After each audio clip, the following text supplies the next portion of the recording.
There are some people in prison that do not even know why they are in prison.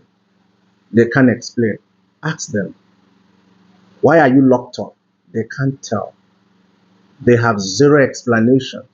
Now, someone will say it's because they don't have anybody to speak for them. Some other persons will say it's because the justice system has failed them.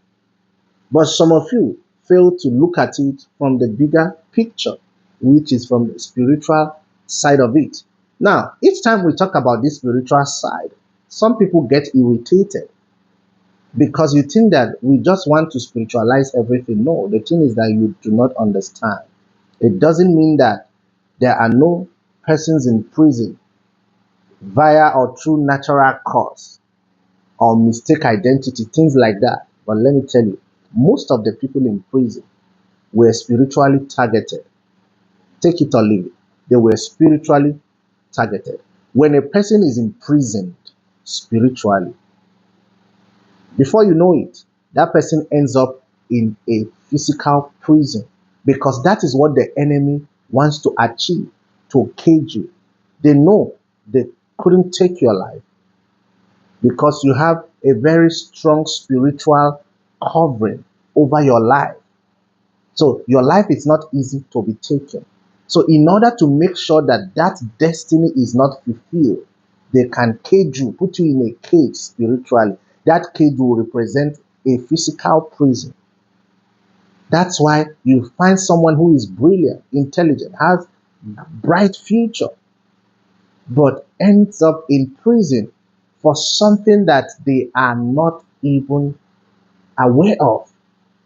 Someone walking along the road, the cops pull over, boom, handcuff. And what did I do? Why are you arresting me?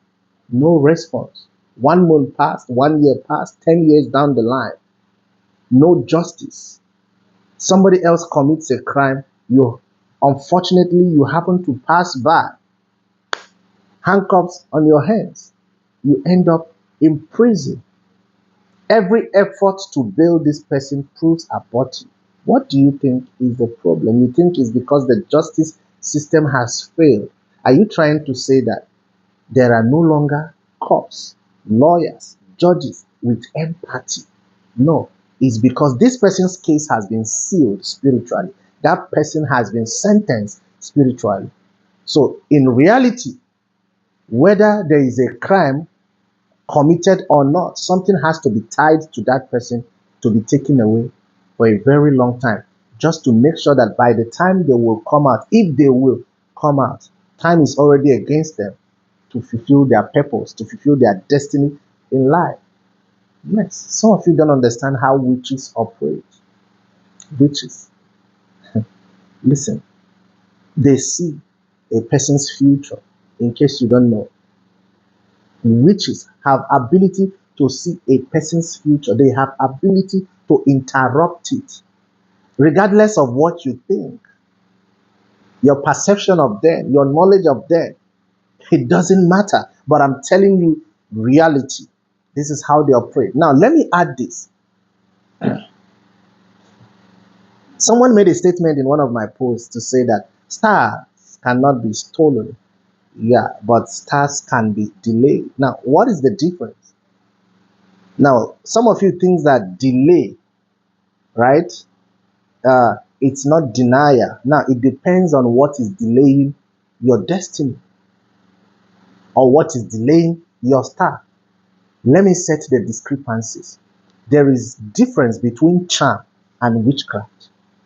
If your destiny is being delayed by charm, yes, a time will come when the charm expires. So there is a chance that you will shine or blossom again. Do you get it? But if your destiny is being delayed by witchcraft, the chances of you shining again is very slim if you do nothing about it. Do you understand? You may do nothing about charm, it will expire. Out of nowhere, you blossom again. But if you do nothing about witchcraft, it remains permanent. It becomes a permanent delay. And I will explain why. Witchcraft does not expire, Because after a witch passes on, right, their activities over a person's life continues. I don't know how to explain this to you. Yes, you heard me. A witch that is on somebody's case passed on, but every activity that was going on while they were alive continues, because even spiritually, even after death, a witch still has spiritual force to hold their victim. I'm telling you, except you have an understanding of the person that is dealing with you. So when they pass on, there's something you could do to pin their spirit.